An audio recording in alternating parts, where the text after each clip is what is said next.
I, Dr. Anup Kumar, Assistant Professor in Department of Pediatrics, GMC Betia. Today we will discuss acute rheumatic fever.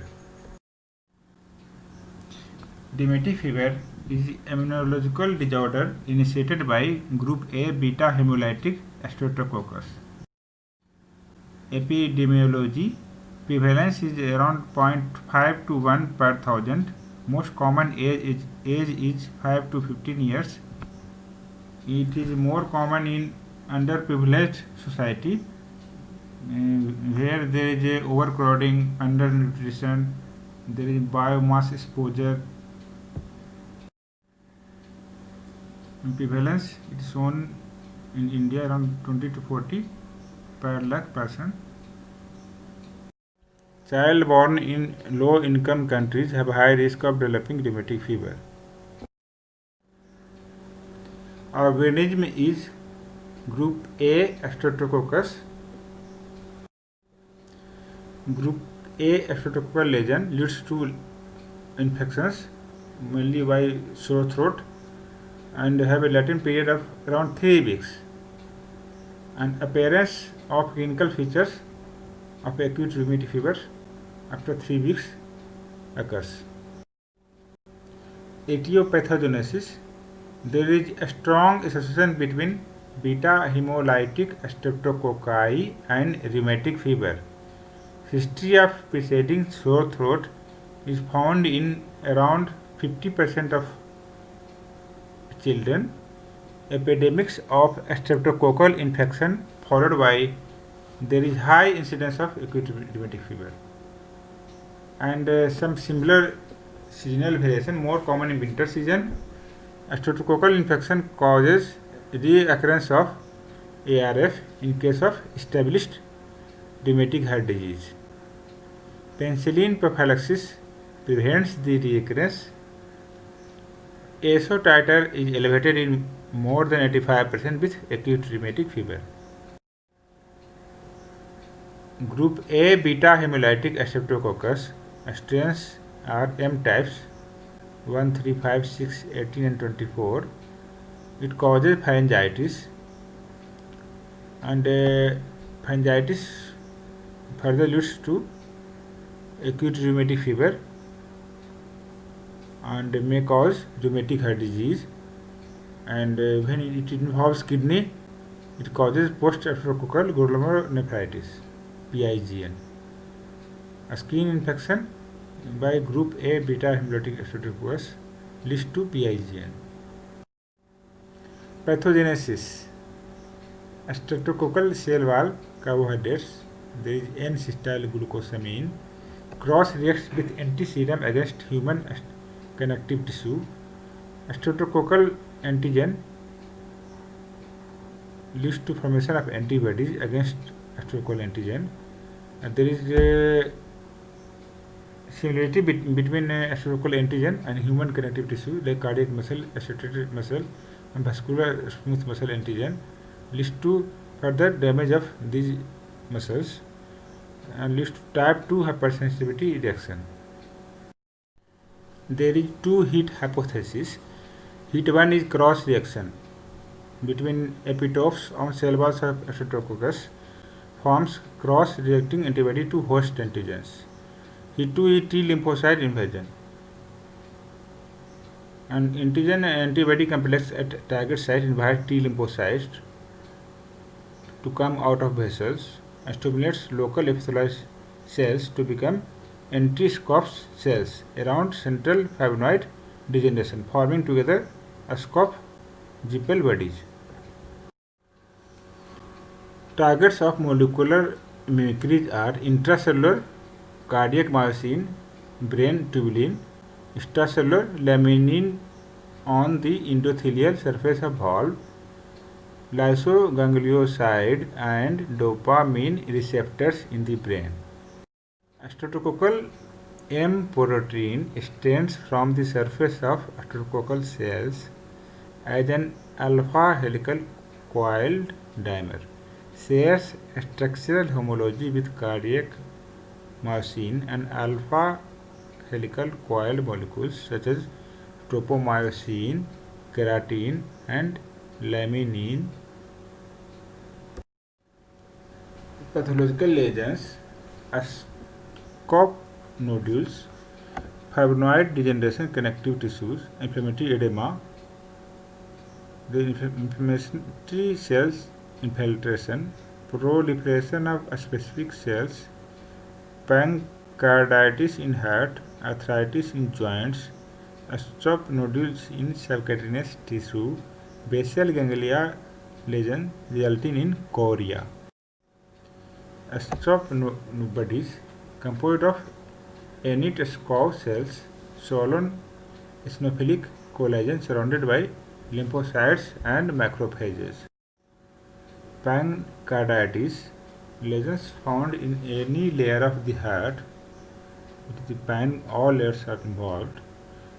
There is serofibrinous pericardial exudates, bread and butter pericarditis, usually resolved without sequelae. Diagnosis. First, T. Duquette John, MD, first published these criteria in 1944, revised by American Heart Association. Diagnosis of rheumatic fever consists of two of the major criteria or one major criteria plus two minor criteria along with evidence of streptococcal infection. Exceptions are chorea and indolent carditis, each of which by itself can indicate rheumatic fever. Revised zone criteria by American Heart Association in 2015 for all patients population with evidence of preceding group A streptococcus infection. Diagnosis initial ARF, two major manifestation, one major plus two minor manifestation. For recurrent ARF, two major or one major and two minor or three minor. Major criteria for low risk population: carditis, clinical or subclinical, arthritis, polyarthritis only, chorea, edema vaginatum, subcutaneous nodules. But in case of moderate and high risk populations, arthritis criteria is changed. It includes monoarthritis or polyarthritis or polyarthralgia. Others criteria are same. In minor criteria, in low risk population, polyarthralgia, but in moderate to high risk population, it is monoarthralgia is sufficient. Fever more than 38.5 degrees centigrade, ESR more than 60, CRP more than 3 mg per dl for long PR interval. And in case of moderate and high risk population, monoarthralgia, fever more than 38 degrees centigrade, ESR more than 30 mm, or CRP more than 3 mg per dl for long PR interval. Major criteria we already discussed.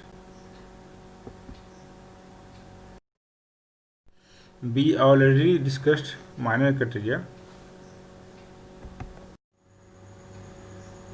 Exceptions to zone criteria: chorea alone if other causes have been excluded, insidious or late onset carditis with or no other explanation, patient with documented rheumatic heart disease or prior rheumatic fever, one major criterion, or fever, arthralgia, high CRP stress recurrence. Is polyarthritis, carditis, and edema marginatum occurs around first month of a illness. Chorea occurs around second to third month. Subcutaneous nodules occurs second to third month of onset. Carditis, more than 60% of acute rheumatic fever progresses to rheumatic heart disease. It is pancreatitis. Valvular damage is hallmark of rheumatic carditis. Mitral valve is almost always affected. It occurs around first 2 weeks of onset of rheumatic fever. Pericarditis, like pericardial pain, friction, rub, 15% of carditis, minimal effusion associated with MR or AR. There is myocarditis, cardiac enlargement, soft first sound, protodiastolic S3 gallop, congestive cardiac failure, Carey-Coombs murmur, delayed diastolic murmur, increased diastolic flow secondary to MR. Endocarditis, pansystolic murmur of MR with or without AR, mitral regurgitation around 100%, pure aortic regurgitation 5 to 8%, mitral regurgitation and aortic regurgitation 95%. There is acute hemolytic overload on left ventricle leading to left ventricular failure. It causes palpitation, dyspnea and orthopnea in children. Arthritis. It is polyarthritis and it is migratory, fleeting from one joint to other joint. Larger joints are more involved than smaller joints. Swelling, redness, tenderness and occasionally joint effusions occur. Arthritis lasts for around 3 to 7 days. It subsides spontaneously without any residual damage. Erythema marginatum is the large erythematous lesions. It is prominent margin. It is slightly red as shown in the picture. It is early manifestation of acute rheumatic fever. Subcutaneous nodules is the late manifestation. It is painless, roundish, firm lump overlaid by normal looking skin. Size few millimeters to 1.5 centimeter in diameter. Localized over bony prominences like elbow, spine and shin. Lasts longer than a month. It is late manifestation of ARF. It is shown in the picture. Sydenham chorea. It is shown in the bizarre movement of the whole body as shown in this picture. Movements are purposeless, jerky movements, deranged speech, muscular incoordination, awkward gait, weakness, emotional liability, drop things when carrying. The coriform movements affect particularly head, causing characteristic darting, quick movement of the tongue and the upper limbs. They may be generalized or restricted to one side of the body, known as hemichorea. Eventually resolves completely, usually within 6 weeks. Sydenham chorea is clinically diagnosed by milkmaid grip. There is irregular contraction of muscle of the hand while squeezing the examiner's finger. There is spooning and pronation of patient's arm, standard. Burmanian, worm-like darting movement of the tongue upon protrusion.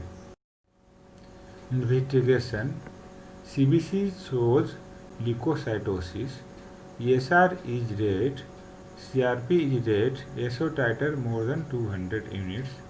Throat swab culture for beta hemolytic streptococcus. Chest X-ray shows cardiomegaly. ECG may show increased PR interval. First degree heart block. Rarely second degree heart block. If pericarditis, ECG may show low voltage T wave inversion. Echocardiography should be done to look for valvular abnormality and cardiomegaly.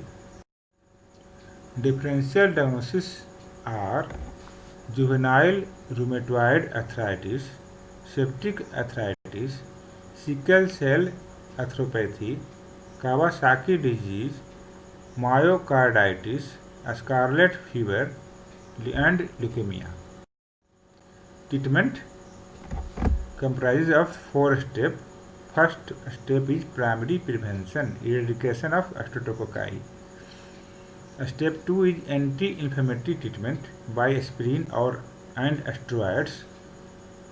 Step 3 supportive management and management of complications. Step 4 is secondary prevention, prevention of recurrent attacks. treatment consists of supportive therapy, bed rest is advised, is important, and activity should be curtailed until ESR comes to normal. If there is heart failure, should be treated with digoxin and Lasix. Suppressive therapy for around 12 weeks. If there is only arthritis, then salicylate is used. Aspirin in large doses is drug of choice. Full dose 90 to 100 mg per kg per day for 10 weeks, then taper. If there is cardiac involvement, carditis, then steroids should be given 60 mg per day for more than 20 kg, 40 mg per kg for less than 20 kg. It is given for around 3 weeks, full dose, then tapering. Primary prevention of rheumatic fever, treatment of streptococcal tonsillopharyngitis. Only single dose of benzathine penicillin G, 1.2 million unit for more than 27 kg, 6 lakh unit up to 27 kg intramuscular is given.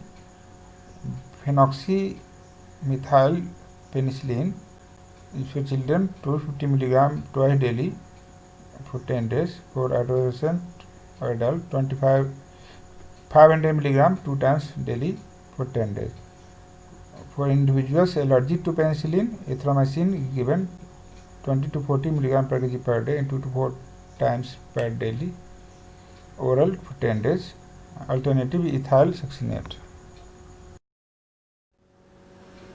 Anti-inflammatory treatments.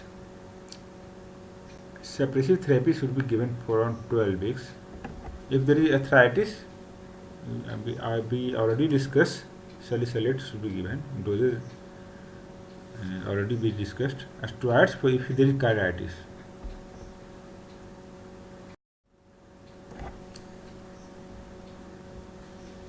Supportive management and management of complication, bed rest, treatment of congestive cardiac failure, digitalis and diuretics, treatment of chorea, diazepam or haloperidol, rest to joints and supportive splinting. Secondary prevention of rheumatic fever, prevention of recurrent attacks, because further group A streptococcal infection of pharynx, throat may lead to further damage of the valve and further recurrence of acute rheumatic fever. It can be prevented by given intramuscular benzathine penicillin G 1.2 million unit every 4 weeks, or alternatively we can give oral penicillin B, sulfadiazine or erythromycin.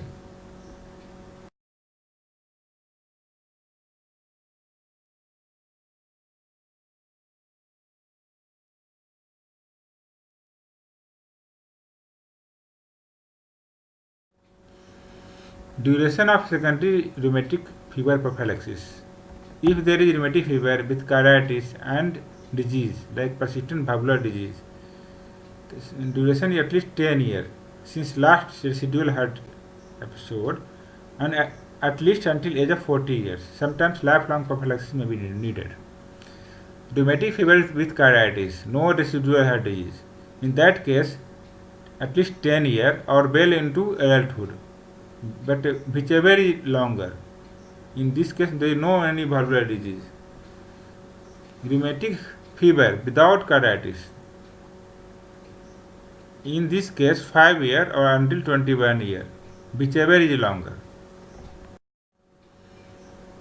Difference between how to recognize it is bacterial group A, beta hemolytic streptococcus or viral pharyngitis.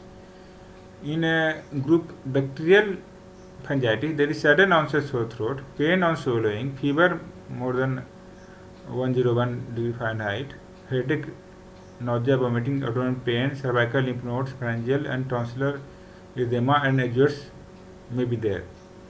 In viral conjunctivitis, running nose, cough, diarrhea, hoarseness may be present. In this picture, both tonsils, the exudates are there. Rheumatic fever licks the joint but bites the heart. Thank you.